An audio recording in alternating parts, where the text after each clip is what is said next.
Hello everyone, कैसे हो आप सभी लोग। आई होप आप सभी अच्छे होंगे और आप सभी लोगों की प्रिपरेशन अच्छे से चल रही होंगी। तो जैसा कि आप सभी का आईबीपीएस पीओ का कई सारे कैंडिडेट थे जिनका आईबीपीएस पीओ का पेपर हो चुका है और कई जो लोग हैं उनका अभी भी होना बाकी है। तो मेरा जो था 20 तारीख की जो आज की शिफ्ट में जो फर्स्ट शिफ्ट थी उसमें मेरा एग्जाम था। तो एग्जाम में मेरे अटेम्प्ट कितने थे, एग्जाम का लेवल कैसा था, मतलब मैंने जो मेरा सेल्फ गिवन एग्जाम एनालिसिस है मैं आप सबके साथ में शेयर करना चाहूंगी कि काफी सारे कैंडिडेट है जिनकी हेल्प हो सके जो एग्जाम देने के लिए जा रहे हैं। तो दिस इज ऑनेस्ट रिव्यू कि मेरा एग्जाम में अटेम्प्ट क्या थे और ये क्या थे, और जो लोग जो है जिनका एग्जाम हो चुका है उनको बेस्ट ऑफ लक आपके रिजल्ट के लिए, और जिन लोगों का एग्जाम नहीं है वो best of luck for both exam देने के लिए और रिजल्ट के लिए। तो चलो सबसे पहले हम बात करते थे कि मेरे अटेम्प्ट कितने थे। देखो मेरी तैयारी नहीं थी, मैंने कोई मॉक टेस्ट नहीं लगाया था, इससे पहले कुछ भी नहीं था मेरा, और जो मेरे अटेम्प्ट थे वो स्टिल 62 थे।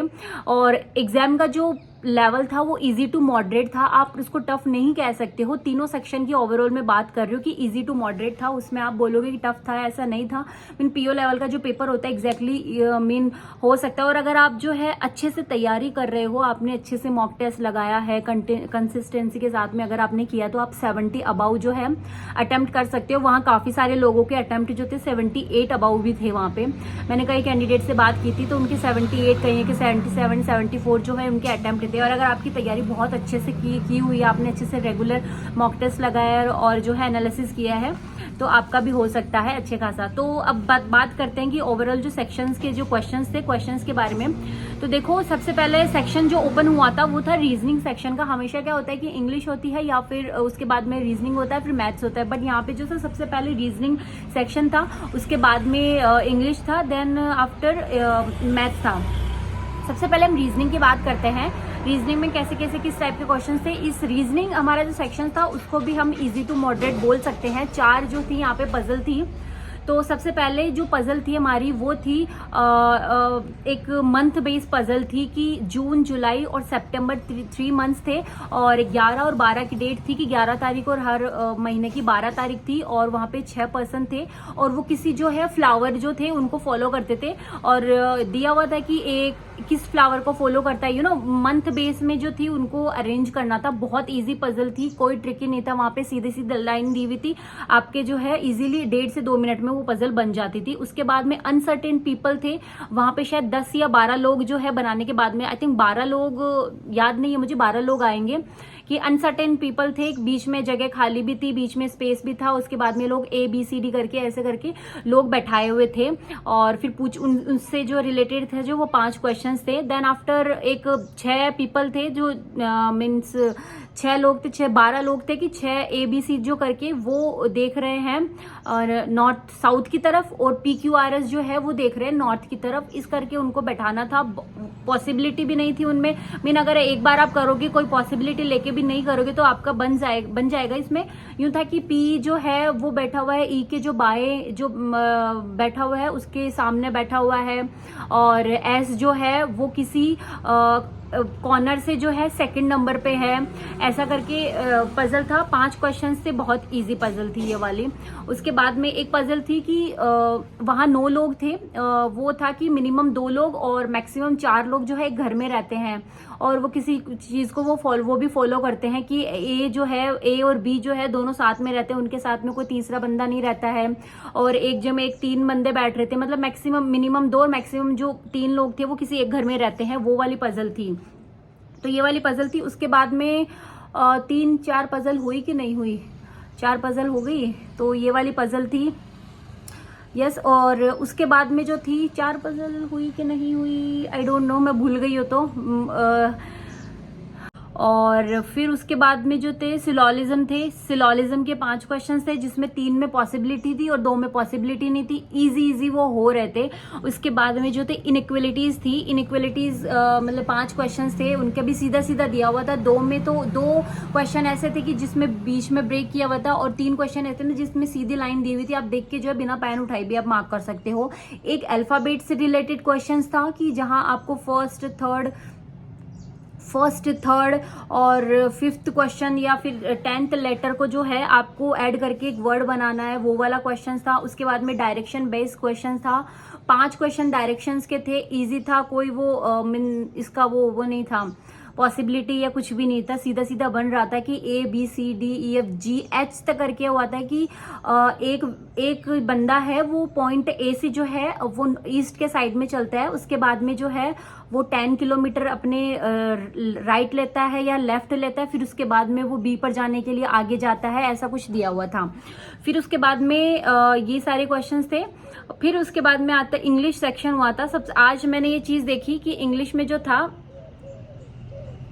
आज मैंने देखा इंग्लिश का जो पेपर था वो एग्जैक्टली बहुत इजी था अगर कंपेयर करें पीओ लेवल का। इजी टू मॉडरेट आप उसको बोल सकते हो। और अगर आपने अच्छे से एडिटोरियल पढ़ा है, बुक्स पढ़ी है, रीडिंग किया है, तो आप जो है पेपर को अच्छे से आराम से दे सकते हो। तो इसमें क्वेश्चन किस बेस का था, पहले हम बात करते हैं पैराग्राफ की। पैराग्राफ जो था, एक था किसी आइलैंड के, इस आइलैंड से बिलोंग था कि एक डॉक्टर था, कुछ स्पीशीज थी वो एक्सटिंक्ट हो रही थी, उससे रिलेटेड वो रिसर्च करता है और वो ये सब बताते हैं कि किस तरीके से वो मतलब जो एक्सटिंक्ट हो रही है स्पीशीज वो क्यों हो रही, कैसे हो रही है। तो इसमें 3 से 4 क्वेश्चंस जो थे वो वोकैब से रिलेटेड थे, कि 4 क्वेश्चंस वोकैब से थे। और उसका एक वोकैब जो मुझे अच्छे से याद है, एक जो था कॉज था, कॉज का उनको एग्जैक्टली पूछा था कि इसका सिमिलर वर्ड क्या होगा। और एक था कैप्चर, कैप्चर का एग्जैक्टली जो सिमिलर मीन्स क्या होगा कि एक कैमरे में कैप्चर हुआ, तो इसका आई थिंक मेरे अकॉर्डिंग जो था वो स्पॉट था कि कैमरे में स्पॉट हुआ, तो एक ऑप्शन में स्पॉट भी था, तो मैंने तो वो टिक किया है।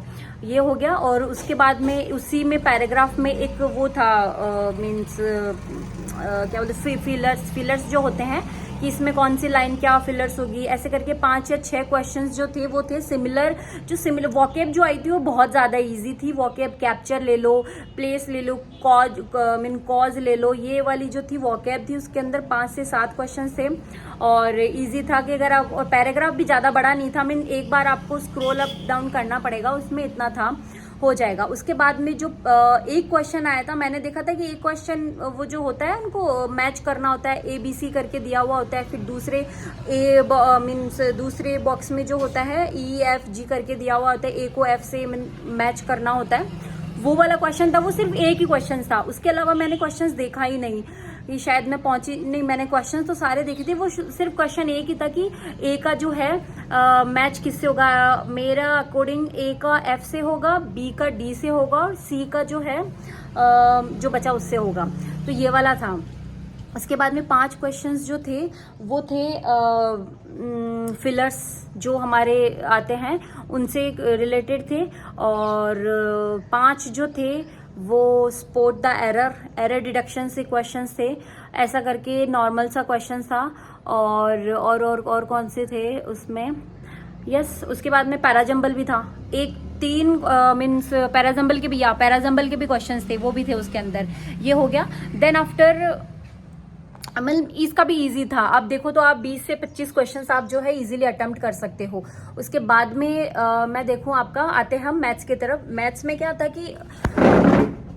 क्या था कि आप जो देखोगे DI, सबसे पहले हम बात करते हैं DI का, कि DI का कैसा था कि एक DI थी, उसमें दिया हुआ था कि टोटल दिए हुए थे मीन्स बॉयज एंड गर्ल्स था, वो वेन डायग्राम वाली DI थी कि बॉयज एंड गर्ल्स था, उनका पूरा दिया हुआ था वहां पे। और एक जो वेन डायग्राम था वो उसमें गर्ल्स का बताया हुआ था, और दिया हुआ था कि जो गर्ल्स और बॉयज की D के अंदर मतलब जो फर्स्ट वेन डायग्राम था ना, जिसमें टोटल बॉयज एंड गर्ल्स का पूरा 4200 पॉपुलेशन थी, और A, B और C, D करके 4 पार्ट में जो है टोटल बांटे गए थे कि 28% इसका है, 42% जो है B में है, ये करके है वेन डायग्राम था, तो ये बांटा हुआ था। और जो दूसरा वेन डायग्राम था उसमें खाली जो है गर्ल्स का दिया हुआ था, और गर्ल्स में दिया हुआ था कि D के अंदर जो गर्ल्स की संख्या है 50 कम है बॉयज से, तो आई थिंक कि एक में जो है हम वेन डायग्राम से सॉल्व करेंगे D का, तो D में टोटल करके 1050 पूरा आएगा टोटल पॉपुलेशन, और A की जो A में जो बॉयज होंगे, दूसरा वेन डायग्राम था A में जो बॉयज होंगे, D में जो बॉयज होंगे वो टोटल 550 थे, और जो गर्ल्स की संख्या थी वो 500 थी, ऐसा करके, और फिर हम गर्ल्स की संख्या निकाल सकते थे।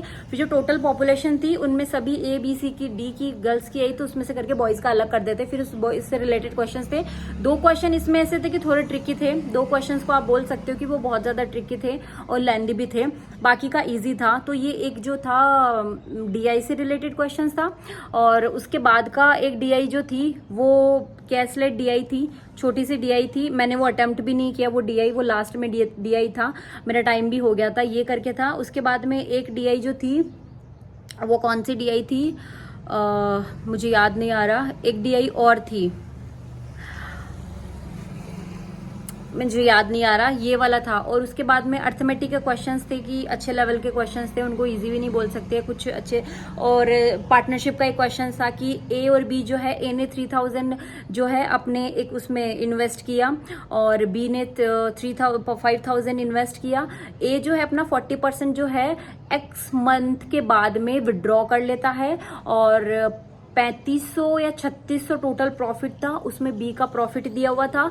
तो हमें जो एक्स का जो वैल्यू थी कि एक्स जो है अपना 40% शेयर जो वापस लेता है वो कब लेता है, वो वाला क्वेश्चन था। एग्जैक्टली यही क्वेश्चन था, पार्टनरशिप का क्वेश्चन था।